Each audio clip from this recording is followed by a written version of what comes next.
Hello and welcome to a brand new series of Perfect Night In, the podcast where guests share with us their perfect night of telly. I'm your host Neil Perryman, and today's special guest is the award-winning writer David Quantick, whose TV credits include The Day Today, Brass Eye, Jam, Smack the Pony, The Thick of It and Veep. He's also a novelist and a really lovely bloke. So without any further ado, let's go and meet him.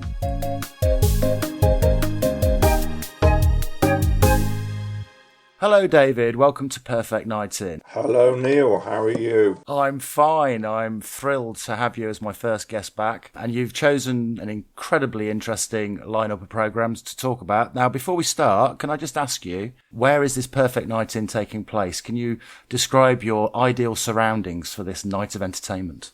It would be in my front room with my wife Jenna there so that she could just go, why are we watching this? I know that feeling, David. I bet you do, I've read your books. Okay, it's 6:30. Let's get your Perfect Night In underway.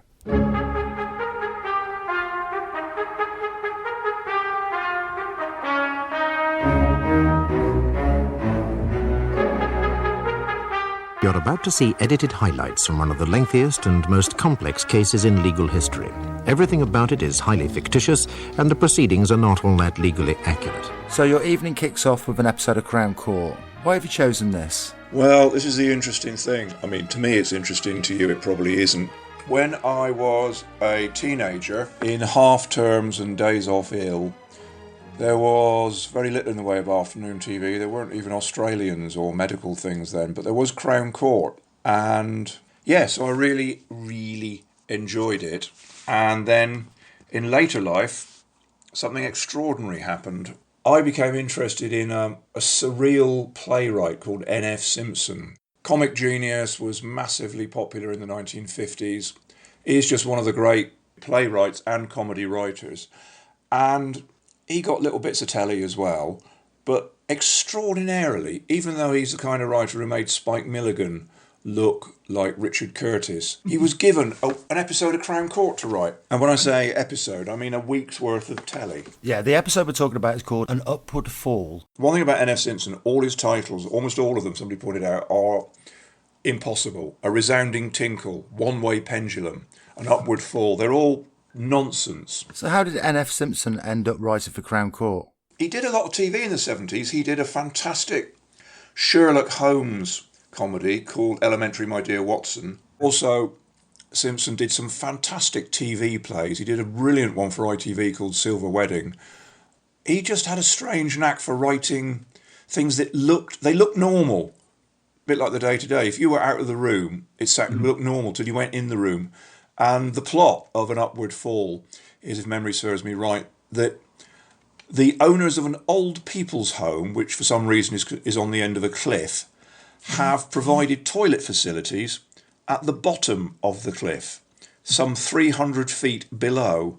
It's just nonsense. He invented, long before Python, the spiral of absurdity, in that somebody will pick up on one thing in a conversation and they will go on and on. There's a brilliant radio sketch he did where, you know the familiar thing where somebody says, the cathedral was built by Bishop Odo. He wrote a whole thing about a cathedral literally being built by a medieval bishop, and it goes on and on and on, and it's just horrifying. You know, the bishop bringing the enormous flagstones in and laying them, and the difficulty of building a bell tower on your...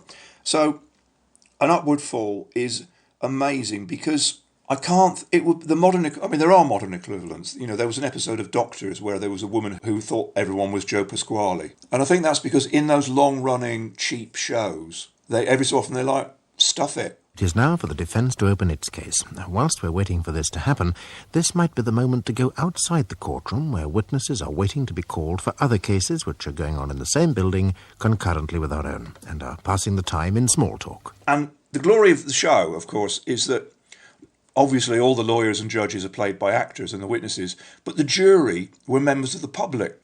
So normally they're sort of like, it's a straightforward burglary case and the 12 members of the public act like real jurors and produce a verdict in a normal case. In this case, literally in this case, they have to provide a verdict on 5 hours of near drivel. And you can see them, the cutaway shots are brilliant. One of the jurors actually looks like Matt Lucas playing Elton John. No, it is Matt Lucas playing Elton John. What I love about it is it's so absurd, but everybody plays it completely straight. The actors are fantastic. They're actors who've done a lot of stuff. Yeah, they're kind of slightly... It's a bit... Again, it's obviously like Rumpole in the sense that it's slightly corny. That's what, barristers are. They are hams. So it does work. But yeah, none of the actors crack a smile. And it sends up the absurdity of law. That's why another reason it's great for N.F. Simpson. Because law is basically people going, was the lid on the jar? And if the lid was a screw top? These things, this obsession with trivia. It's quite wonderful. It is now some 300 years or so, is it not, since gravity was discovered by Sir Isaac Newton. Well, I suppose that would be so. Indeed, he had been hunting high and low for it, had he not over a considerable period of time. I wouldn't know about that. And the search was finally crowned with success, if legend is to be believed, when he came upon it, so we are told, in the back of a boot and shoe cupboard, to which he'd gone in search for something else. He said to me, because I did a radio documentary about him, and he said to me that his mum died when he was about 7, and he was never able to write narrative because of that, which is an extraordinary claim. But I kind of like the idea that once your life has exploded, you're like, well, there is no narratives. Because, what is story? Story is something that we've invented to make sense of the world and the fact that we die. There's a catchy T-shirt. And if you don't believe that there is a narrative to life, that there is a point to it, then you don't believe in story. So it's actually kind of a point. He's just a brilliant, brilliant genius. On that somewhat unsettling note, we must leave Crown Court for today. Join us tomorrow for another instalment in the case of Cosmic Planning Consultants versus the Rosenberg Research Foundation. Crown Court takes us up to 7 p.m, and your next choice features another trial.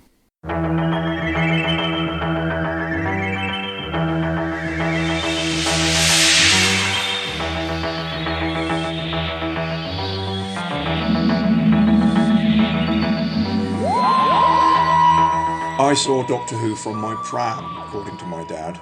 Begs the question, what was I doing in a pram when I was 1.5? But those were, lean times. So yeah, I've been watching Doctor Who all my life. You literally grow up with Doctor Who. I was a little kid for William Hartnell, and then as I was an older kid and getting into books, Patrick Troughton comes along, and he's in the world of literature quite often. My favourite episode is the one where they go into the land of childhood. And I loved that. It was like kind of a bit like the Avengers. And then when I was an older teenager going to secondary school, it was John Pertwee with his karate and his cars. He was basically a big boy. Then as I got into Hitchhikers and that sort of thing, it turned into Hitchhikers, to some extent, and the Tom Baker years.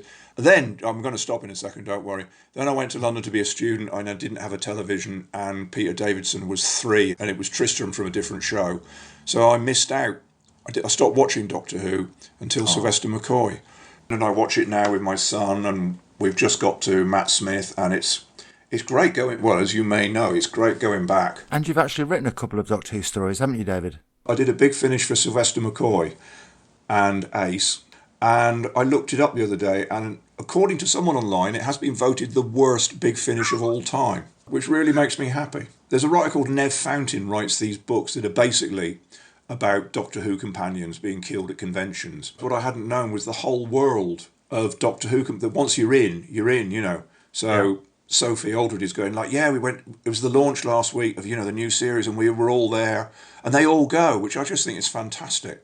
And the episode you've chosen for your Perfect Night In is the War Games episode 10. Why have you chosen this one? I've chosen that because it's a classic Troughton. Troughton is like I used to say he was my favourite, but it's probably Tom Baker from that era. But Troughton is he's a really important Doctor. He's the first regeneration. He's the first change of character. That is amazing. Normally in a TV series, when you replace the actor, you get some poor sort having to be the new Captain Kirk or whatever. So he was a great switch. It was a brilliant idea. The War Games is a classic one again, people from different worlds trapped together. That's a great Doctor Who trope. In every one of these time zones, thousands of human beings fought and died in the belief that they were on their own planet.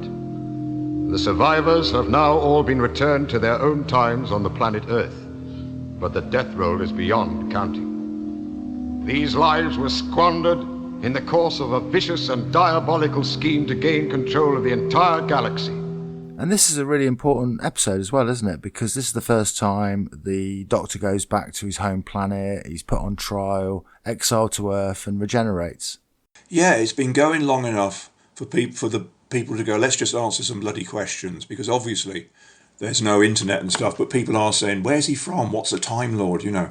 And so they decide to build into it, and it's a great way of doing a regeneration, because the last one had been a bit like, oh, I feel a bit queer, thud. Oh, look at me. So it's a great way of doing something with it, of acknowledging as you say, it's the first big world of Doctor Who.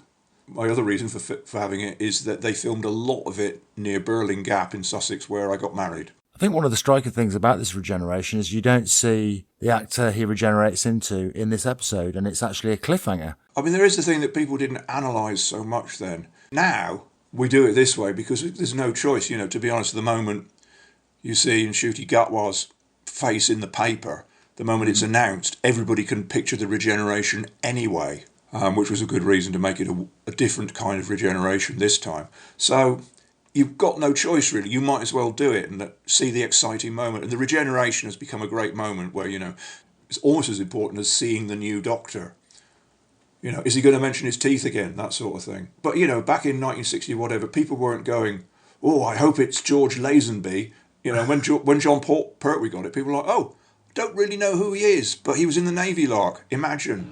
But you can't condemn me to exile on one primitive planet in 1 century in time? Besides, I'm known on the Earth. It might be very awkward for me. Your appearance has changed before, it will change again, and that is part of the sentence. You can't just change what I look like without consulting me! You will have an opportunity to choose your appearance. Oh, well, that's not so bad. But I warn you, I'm very particular. Doctor Who takes us up to 7:30, and we're staying with the sci-fi theme for your next choice.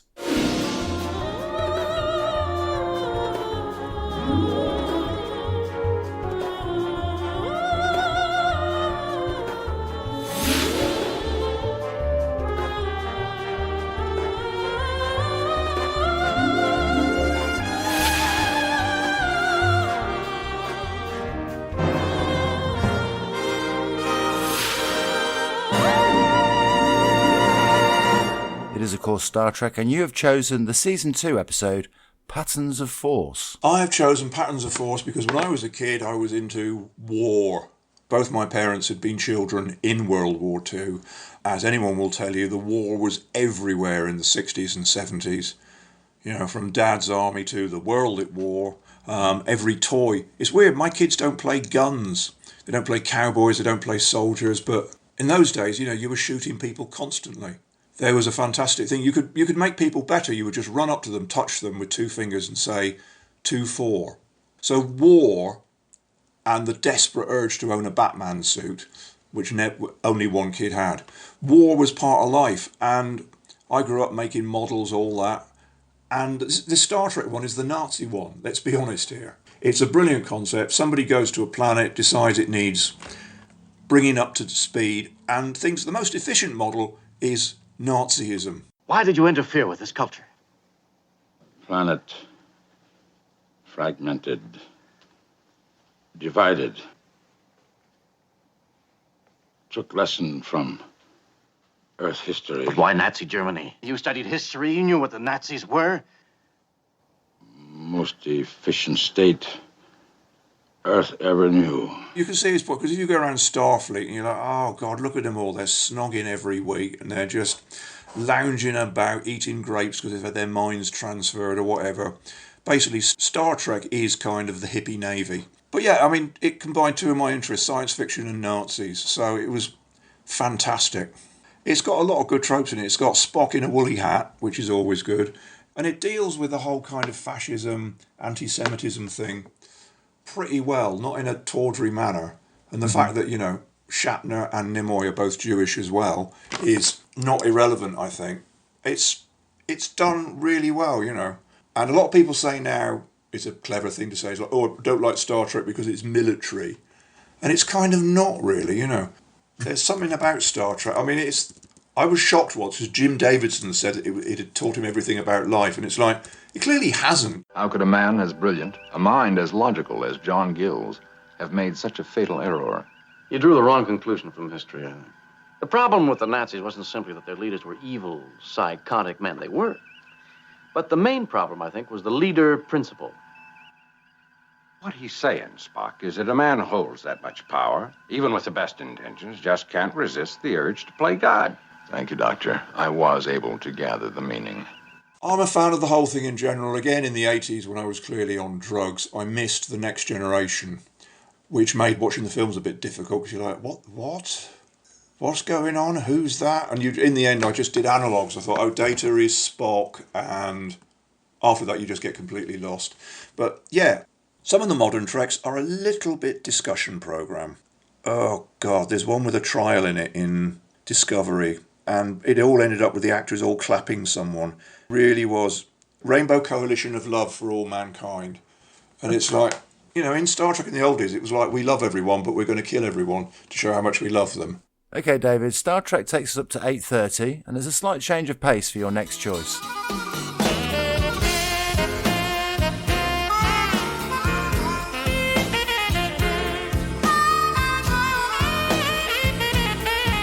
Roseanne started off as a kind of blue-collar sitcom based on the character of Roseanne Barr, who was kind of a mouthy, would not take it lying down housewife character.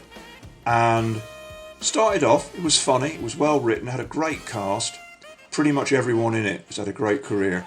And then, basically, Roseanne Barr sort of stepped in, her version anyway, and took over the creative control. And there's a quote which said, the network thought it was a show about fat people. An awful lot of so-called working class sitcoms are very meat and potatoes.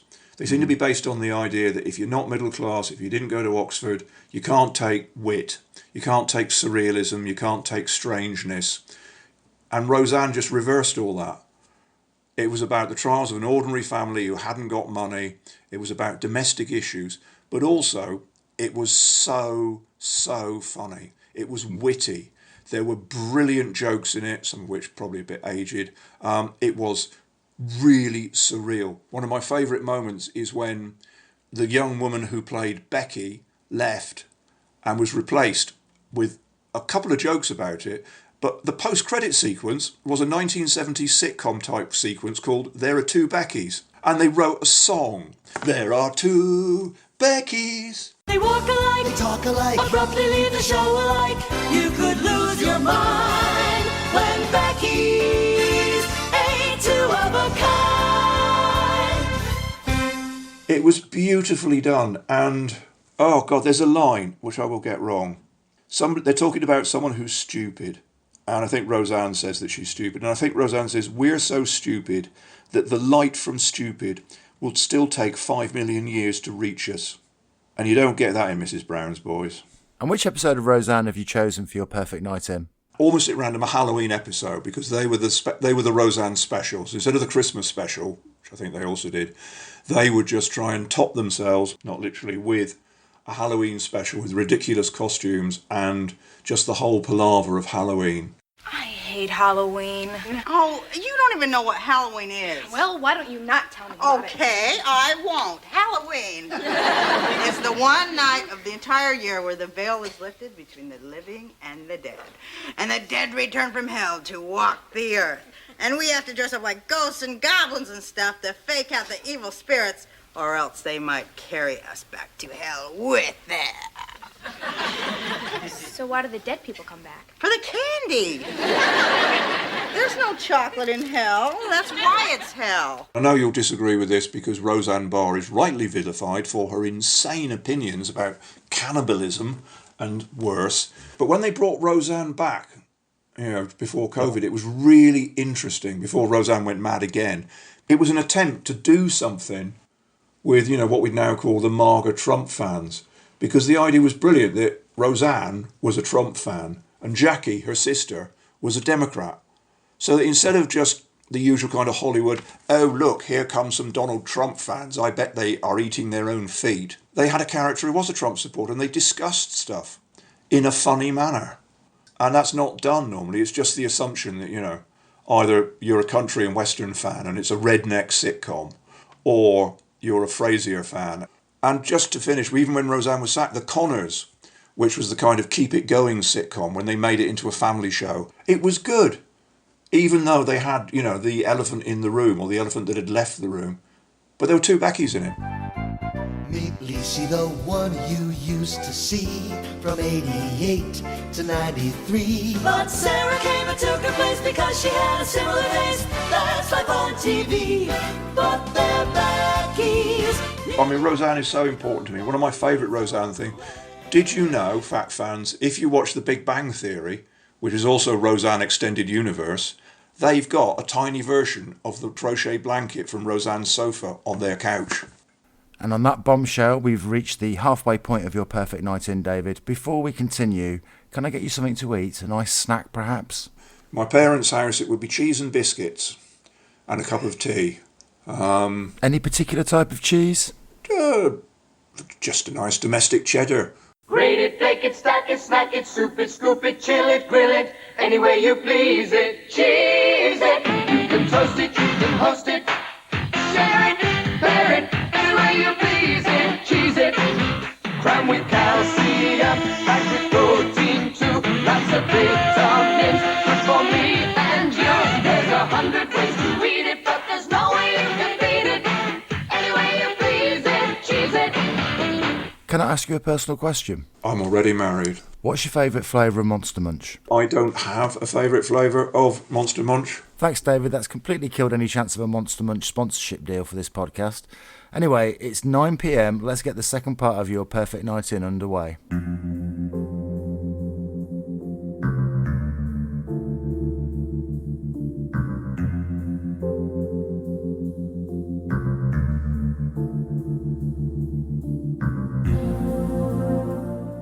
Big Twin Peaks fan when it went out originally. Me and my flatmate Dave it was appointment television. We would watch it all, although we were out the night that Laura Palmer's killer was announced, which was devastating. But no, loved Twin Peaks the first time, was one of them people who used to say damn fine coffee. Loved the music. As an NME journalist, did a phone interview with Julie Cruz, who sang various songs in the show. And then time passed, as time does. And, you know, like a lot of people, tried to watch Fire Walk with me and so on and stuff like that, and enjoyed the Twin Peaks rip-offs, well, the X-Files, enjoyed David Lynch and all that. And then the limited series came along, and it was like, I'll give it a go. It's probably going to be like, I don't know, Frasier for drug addicts. It was brilliant. It's weird because I went back recently and watched the first series of Twin Peaks, and it's like a soap. Because they'd aimed it so well to get, you know, the crossover thing, so it's not just nutters who like Eraserhead. It is a teen soap with little hints about the spirit world in it. And it's almost shocking that it's just full of good-looking teenagers, and every so often there's somebody talking backwards in a room with a really nice floor. But Twin Peaks the Limited Series is how I remember Twin Peaks the first time. Absolutely, relentlessly strange and terrifying. And it's got the David Lynch thing of you don't know why you are frightened. This is the water. And this is the well. Drink full and ascend.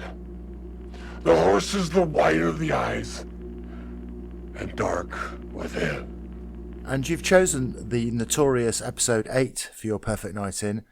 Can you summarise the episode at all, David? There's basically a girl who goes out for a 1950s date and a thing comes to her house and it's horrible. There's the men covered in oil who take over a radio station and kill people. There's what appears to be an explanation of everything in Twin Peaks, which makes, of course, no sense. It's absolutely beautiful, absolutely terrifying, and would probably only make sense if you went to university to have it explained to you. It's beautiful, you know, it's like music. It doesn't have much of a narrative. It's the one where, you know, you're one side or the other, I think, with that. It's an episode that starts in the 50s, so it is kind of a nod to 1950s Cold War sci-fi.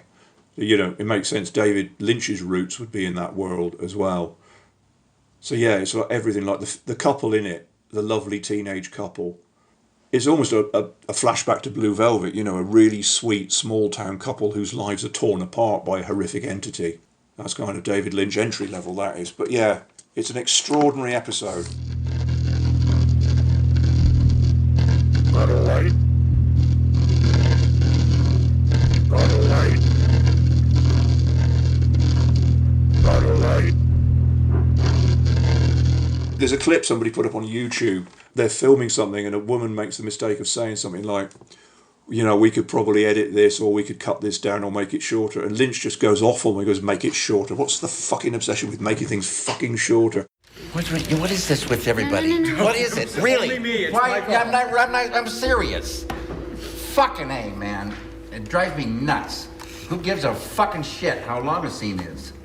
Were you satisfied with the way Twin Peaks The Return ended, or did it leave you frustrated? I was disappointed because I wanted it to be tied up and I wanted everyone to be happy. Well, it's a bit like watching Twin Peaks and wanting it to have a happy ending. It's like, did you not see the previous 30 years of television? I mean, I would love there to be more. Can I also just have a shout out for the humour? I can't go through all the flipping characters, but the Las Vegas Carl McLachlan, those sequences are... And Naomi Watts, because I was feeling a bit queasy at first about celebrity appearances. You know, I really hate it when they have... It's like in Doctor Who when they had Frank Skinner. It's like, really? And in Twin Peaks Limited Series, there's a bit of that. But Naomi Watts is fantastic in it. And it's just... I love the Las Vegas sequences. If it had come back and it had been sort of watered-down X-Files, I would have been horrified. But it came back and it was just... It's like, Leonard Cohen, you want it darker? Where did you get this? Did you get this at the Silver Mustang? Huh? Dougie? Don't tell me you hit the jackpot. Mr. Jackpots. Twin Peaks takes us up to 10 p.m. And what have you got for us next? This is BBC Two. Now Bob Harris introduces this week's edition of the Old Grey Whistle Test.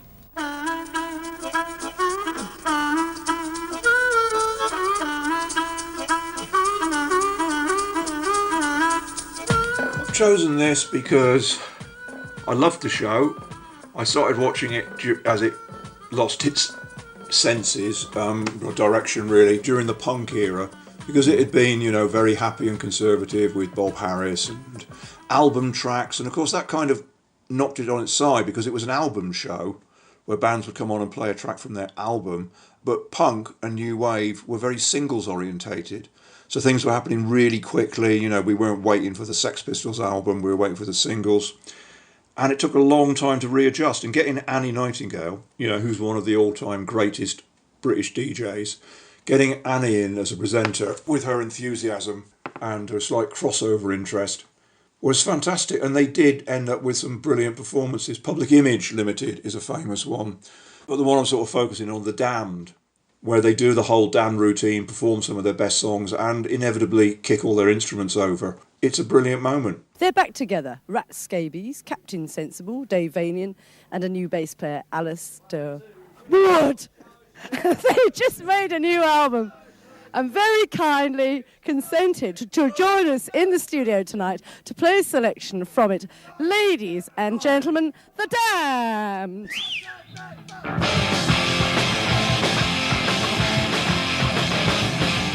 I'm a huge fan of The Damned. They were underdog punk. They did the first punk single, the first punk album, then they did an album no one liked, then they split up, and that should have been it.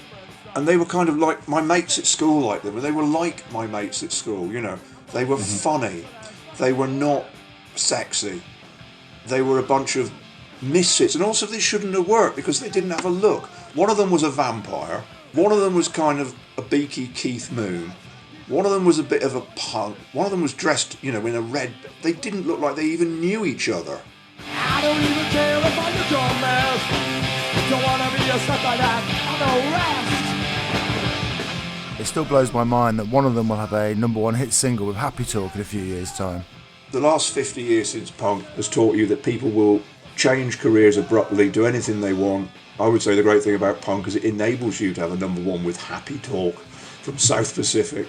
It was just fun, and Captain Sensible went on to make some other much better solo singles, working with Robin Hitchcock and Mike Mansfield. And The Damned, the songs that they do on the Whistle Test from the album Machine Gun Etiquette is one of the best comebacks ever. They lose Brian James, their songwriter, and they come back and they're even better. And they continued and, continued to make great records. They're still worth seeing. I love The Damned.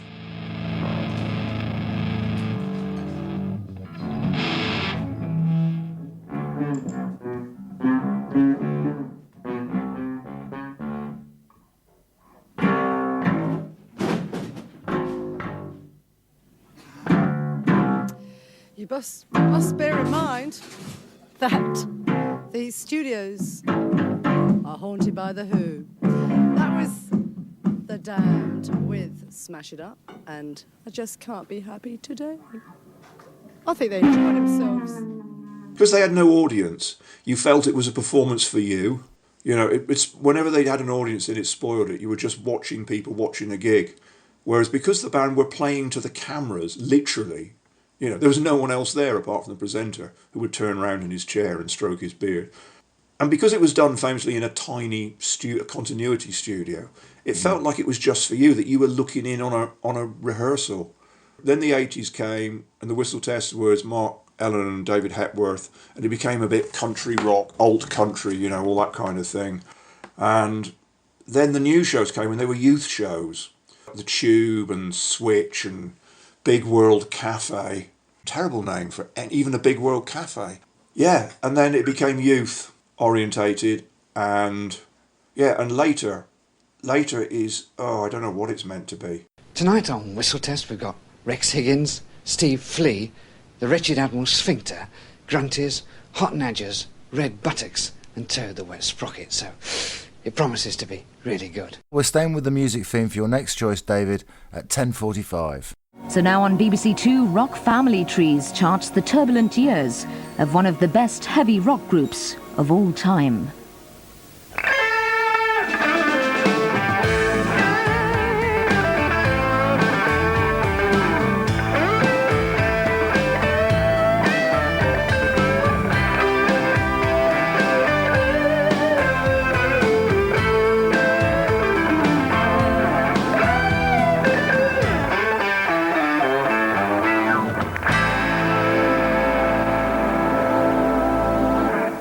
I've chosen this because I loved them when they were in Sounds, the rock paper.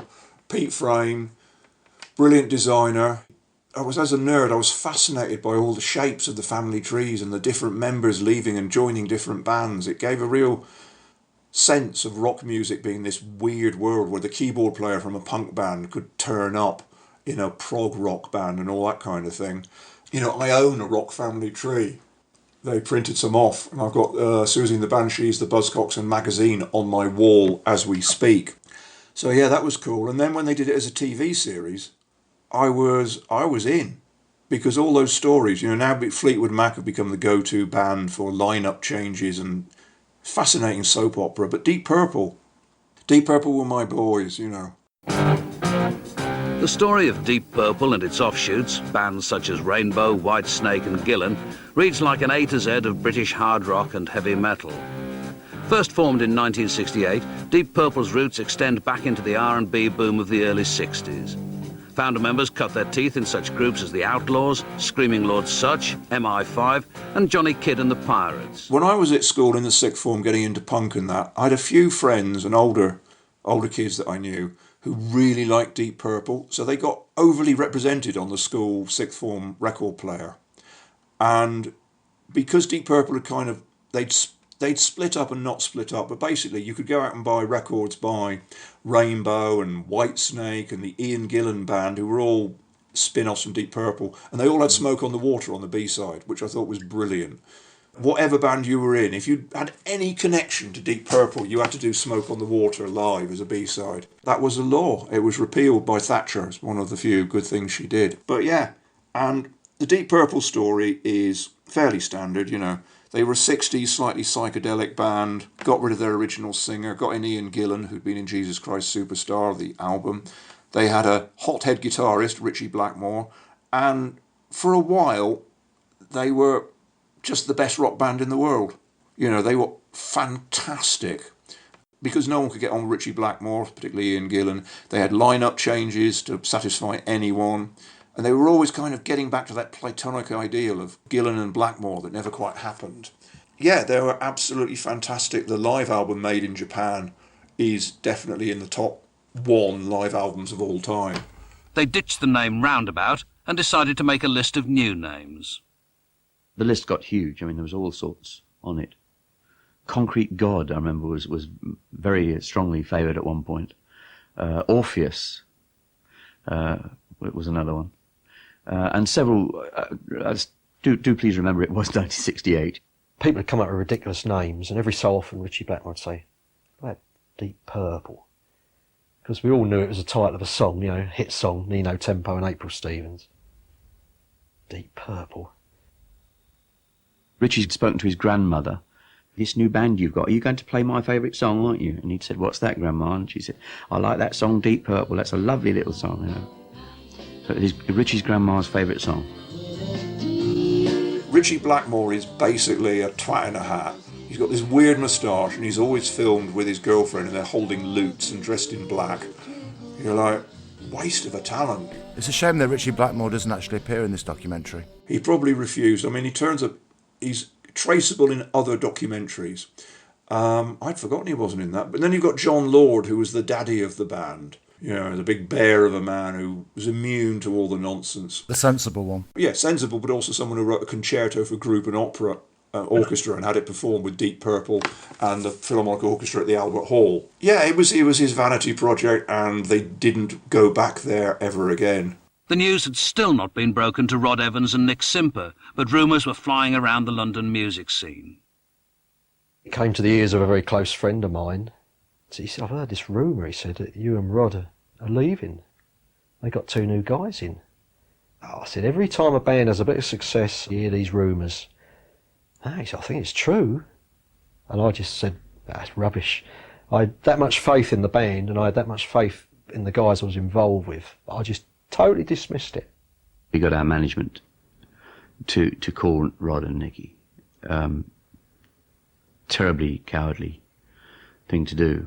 One of the lovely things about metal, and they're not metal, they're hard rock, is the interchangeability. They're like rappers. That Ian McGillan is in Black Sabbath for a month and doesn't really know why. And he's replaced by Ronnie James Dio, who was in Richie Blackmore's Rainbow. And it's like football teams, I imagine. They're just sort of sold to other groups. They're just to me, they're the archetype of a rock band. They kind of remove the need for Led Zeppelin. And of course, to top it all off, you've got a lovely voiceover from John Peel. Yeah, I mean, that slightly changed the tone of it, makes it a little bit more wry. If they'd had Tommy Vance, the world would have exploded. OK, David, that takes us up to 11:30, and your final choice of the night is a film.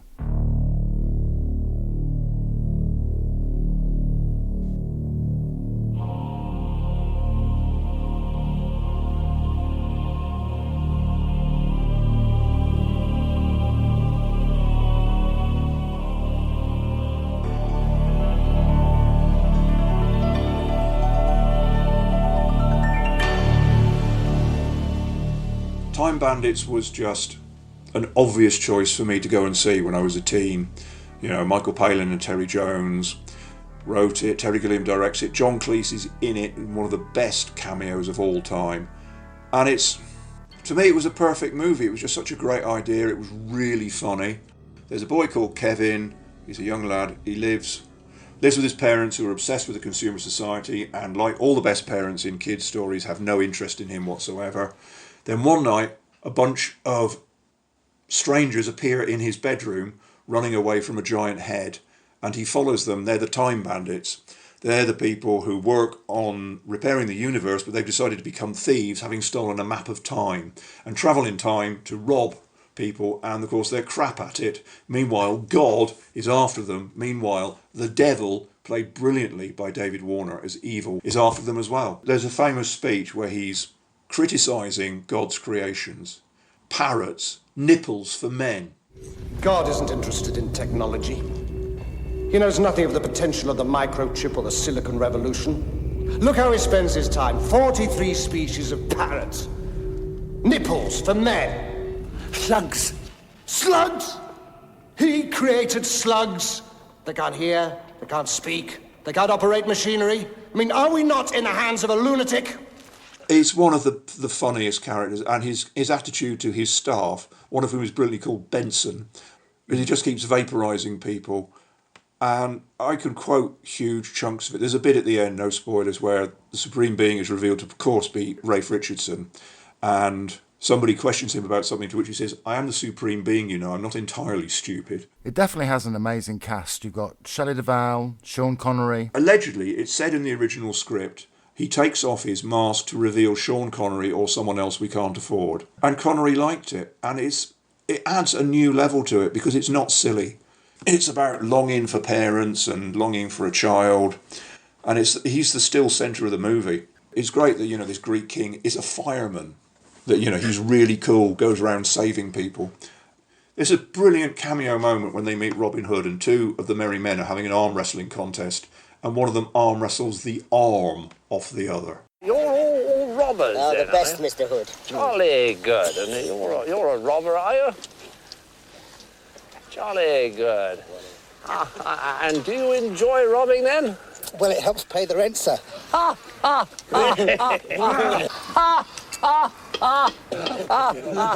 Jolly good. And you're a robber, too, are you? How long have you been a robber? 4'1". Good Lord. What's also interesting to me is that you can always tell if somebody went to Oxford or Cambridge because their comedy film is in sections.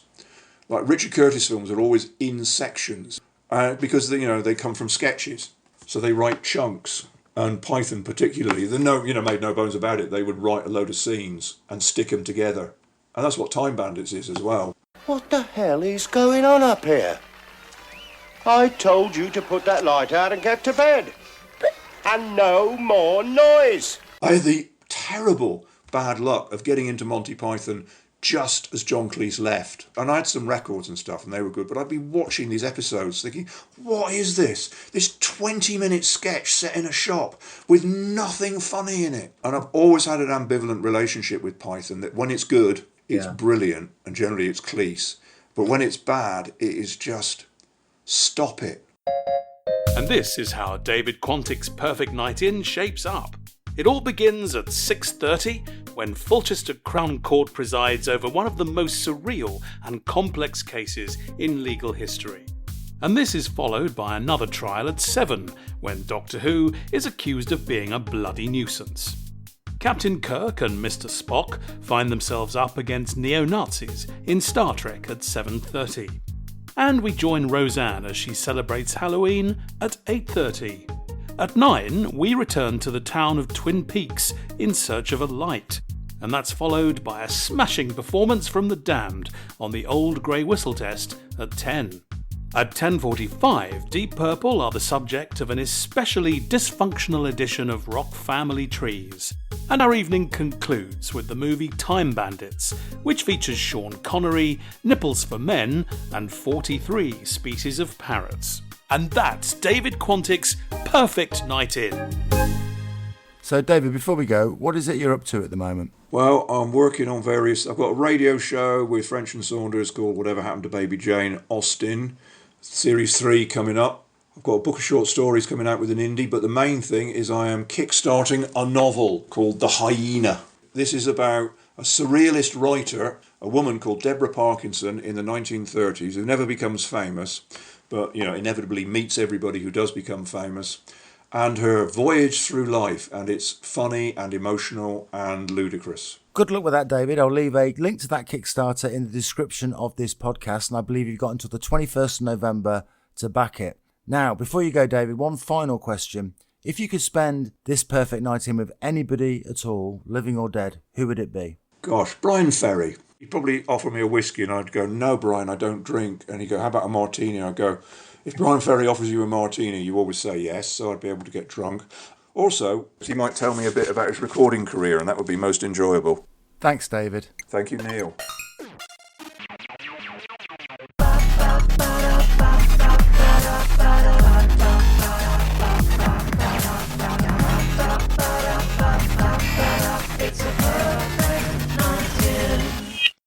Mr. Jackpot.